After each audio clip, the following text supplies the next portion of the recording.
ఈ పేదలకు ఎంత సాయం చేసిండు జగన్ వచ్చినాక. పిల్లలకు చేసిండు చదువుకొని శక్తి సామర్థ్యం లేని వాళ్ళకి అమ్మ ఒడేసిండా, మరి మాకు రుణమాఫీ చేసిండ గ్రూప్ వాళ్ళకు, మరి ఎంతో సహాయం చేసిండు పేదలకు, పేద నిరుపేదలకు చాలా సాయం చేసిండు అయ్యా. ఈ ప్రభుత్వం మళ్ళీ మళ్ళీ రావాలని ఆ భగవంతుని కోరుకుంటున్నాం. అది కృతజ్ఞత కలిగి మనుషులు ఉండాలని మేము కూడా అనుకుంటున్నాం. అది వరకు పింఛన్ పోతే 2-3 రోజులు పోయి ఎండలో ఉండి పింఛన్ తెచ్చుకుంటున్నాము. ఇప్పుడు ఇంటికి పింఛన్ వస్తుంది. ఇది మేళ అది మేళ ఆలోచించద్దు, మేమైనా ఉన్న యథార్థం చెప్పుకుందాం. ఏమి సోమరపోతు? ఒక నిరుద్యోగికి ఉద్యోగం కలిపే సోమరతనమా?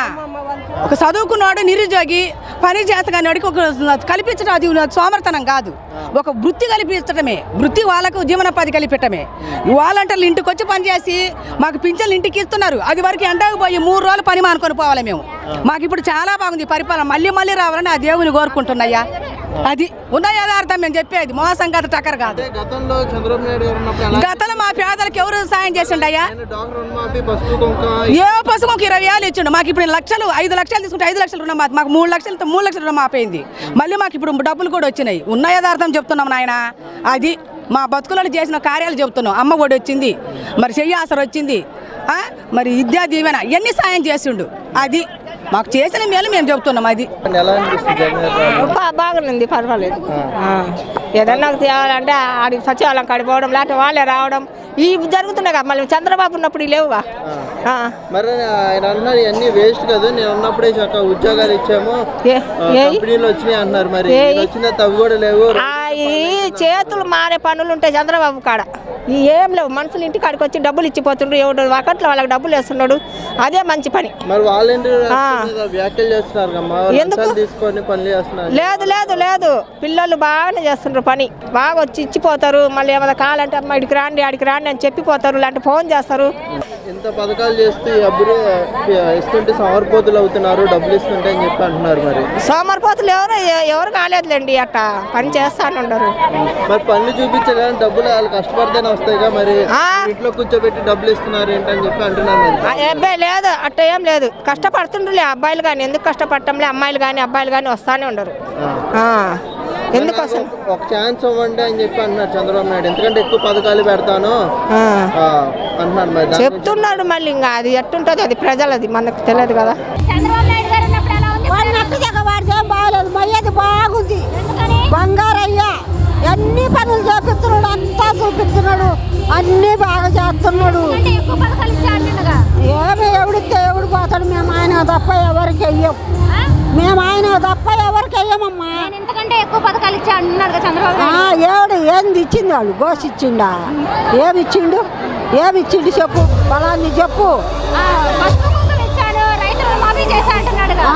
అంటానికేమి అడ్డంగా అంటానికేమి అంటానికేమి కాదు. మయ్య బంగారయ్యా అబ్బో హలో జగన్ కాదు, జగన్ మంచివాడు, జగన్ మంచి అయ్యా. ఆయన దేవుడమ్మా, రెండో దేవుడు ఆయన, పుట్టించిన దేవుడు కాక రెండో దేవుడు ఆయన. చాలా బాగుందండి, చాలా మంచిగా ఉంది. అన్ని ప్రభుత్వాల కన్నా ఈ ప్రభుత్వం చాలా మంచిగా ఉంది. అన్ని పనులు వాగ్దానాలు ఇచ్చినాయని జరుగుతున్నాయండి. చాలా మంచిగా ఉంది. ఆ ప్రభుత్వం కన్నా ఇప్పుడు చాలా మంచిగా ఉంది. మా జగనన్న మమ్మల్ని అందరికీ అమ్మఒడి వేస్తున్నాడు. మా జగనన్న మళ్ళీ మళ్ళీ రావాలా? మా జగనన్న రావాలి, అమ్మఒడి వేస్తుండు, 18,000 డబ్బులు ఇస్తున్నాడు మా జగనన్న. అందరినీ బతికిస్తుండు, అందరికి మేలు చేస్తుండు మా జగనన్న. యుగాలు మా జగనన్న రావాలా? అమ్మఒడి వేస్తుండు, పొదుపులో వేస్తుండు, అన్ని వేస్తుండు. 18,000 సంవత్సరాలకి వేస్తున్నాడు, అన్నిటికీ వేస్తుండు మా జగనన్న.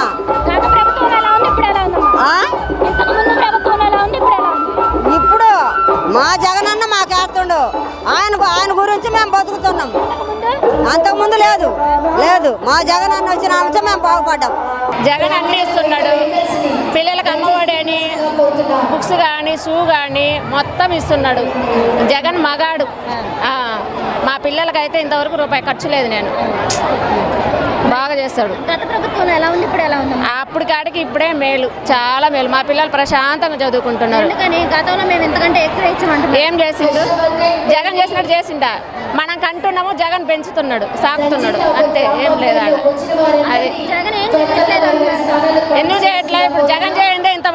వస్తున్నారా?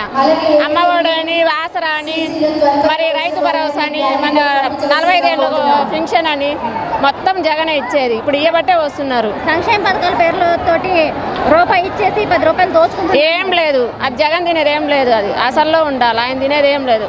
ఆయన మా నాన్న ఫోటో ఎలా పెట్టారు ఇంటింటికి, నా ఫోటో కూడా అలాగనే ఉండాలని చెప్తున్నాడు.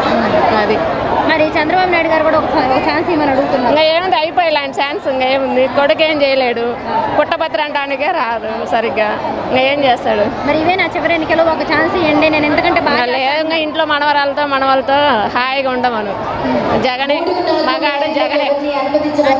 డెవలప్మెంట్ చేయాలంటే డెవలప్మెంట్ ఇంతగానే డెవలప్మెంట్ అయింది. రోడ్లు వేస్తుండే, అన్ని చేస్తుండే, ఏం డెవలప్మెంట్ ఉంది? అన్ని బాగానే చేస్తున్నారు, శుభ్రంగానే ఉంది. పథకాలు ఇస్తే సరిపోదు, జరగట్లేదు అంటున్నారు. అభివృద్ధి అంది, జనాల కాడికి అభివృద్ధి అంది. ఇప్పుడు పిల్లలే నాది అంత ప్రపంచం అంటున్నాడు. ఇంకా చాలు. ఇప్పుడు మా పిల్లలకి రూపాయి ఖర్చు లేదు. నా పిల్లలకి, నా ఊరికే చెప్తున్నా, రూపాయి ఖర్చు లేదు. మొత్తం వాళ్ళే, స్కూల్ డ్రెస్ కానీ అన్ని వాళ్ళే. పరిపాలన బాగానే ఉంది. ఇప్పుడు స్కూల్స్ ఇప్పుడు ఆంధ్రప్రదేశ్లో స్కూల్స్ ఉన్నాయి. ఒకప్పుడు స్కూల్స్ ఎలా ఉన్నాయి, ఇప్పుడు ఎలా ఉన్నాయి అనేది తెలుస్తుంది కదా. ఇప్పుడు నాడు నేడు వచ్చినాక ఎన్ని స్కూల్స్ బాగుపడినాయి. ఇప్పుడు మా స్కూల్లో పెద్దయాచవరం స్కూల్లో చూడండి ఎంత బాగుందో. ఇప్పుడు మధ్యాహ్న భోజన పథకం అనేది అండ్ మార్నింగ్ టిఫిన్స్, కొన్ని స్కూల్స్లలో ఎలిమెంటరీ స్కూల్స్లలో మార్నింగ్ టిఫిన్ పెడుతున్నారు, మధ్యాహ్నం లంచ్ పెడుతున్నారు, మళ్ళీ నైట్కి డిన్నర్ కూడా పెడుతున్నారు, స్నాక్స్ ఇస్తున్నారు. అంటే పిల్లలు ఎంత బాగా చదువుకోవాలనేసి ఉన్నదో తెలుస్తుంది అందరికి, ఎంత చదువుకుంటున్నారు అనేది. ఇంకా అలా పోతే ఇంగ్లీష్ ఒకప్పుడు ఇంగ్లీష్ మాట్లాడాలంటే భయపడేవాళ్ళు చిన్నపిల్లలు, అలాంటిది ఇప్పుడు ఇంగ్లీష్ అనర్గళంగా మాట్లాడుతున్నారు. దాన్ని బట్టి మనం అర్థం చేసుకోవాలి కదా ఎలా ఉందనేసి. పథకాలన్నీ ప్రతి ఒక్కరికి అందుతున్నాయి. ఇప్పుడు అందట్లేదు అని చెప్పేవాళ్ళు ఎందుకు చెప్తున్నారంటే వాళ్ళకి గిట్టదు కాబట్టి వాళ్ళు చెప్తున్నారు. వాళ్ళు వేరే దాని మీద ఉద్దేశం ఉంది కాబట్టి వాళ్ళు చెప్తున్నారు. వాళ్ళ ప్రతి ఒక్కరి మాటలు మనం పట్టించుకోవాల్సిన అవసరం లేదు. ఆయన ఇప్పుడు మొన్న ఒక మాట అన్నారు, నా పరిపాలన ఎలా ఉందో మీకు నచ్చితేనే నాకు ఓటేయమన్నారు. కానీ ఏ నాయకుడైనా ఆ మాట అన్నారా? అనలేదు. అంత ధైర్యంగా ఏ నాయకుడు చెప్పలేదు. కొంతమంది కులాన్ని చూసేయమంటున్నారు, కొంతమందిని ఒక్కసారి ఛాన్స్ ఇవ్వమంటున్నారు. కానీ జగనన్న అలా చెప్పలేదు కదా. జగనన్న అలా చెప్పలేదు. నా పరిపాలన నచ్చితేనే నాకు ఓటేయమన్నారు. అంత ధైర్యంగా చెప్పే అంత ధైర్యం ఏ నాయకుడికి లేదు. దాన్ని బట్టి అర్థం చేసుకోవాలి మనం పరిపాలన ఎలా ఉందనేసి. స్కూల్ డెవలప్మెంట్ బ్రహ్మాండంగా ఉంది. దాంట్లో మాత్రం తీసివేయడానికి ఏమీ లేదు. అంత మంచిగా ఏ ప్రభుత్వం స్కూల్స్ని డెవలప్ చేసిందే లేదు. కావాల్సిందే చరిత్రలో నుంచి మీరు ఎప్పుడైనా చూసుకోండి, ఎవరైనా రివిజన్ చేసుకోండి. ఎక్కడైనా చరిత్ర చూసుకుంటే ఇప్పుడులాగా స్కూల్స్ ఒకప్పుడు లేవు. నేను స్కూల్ చదివేటప్పుడు మా స్కూల్లో చెప్పాలంటే ఎట్లానే ఉంది.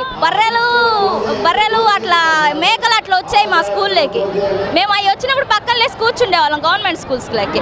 అలాంటిది ఇప్పుడు చుట్టూ ప్రహరీ గోడలు అంటే అవంటే చెట్లు అంటే ఇప్పుడు RO ప్లాంట్స్ పెట్టారు వాటర్స్. అంత బాగా ఎవరు చేస్తారండి పరిపాలన చెప్పండి.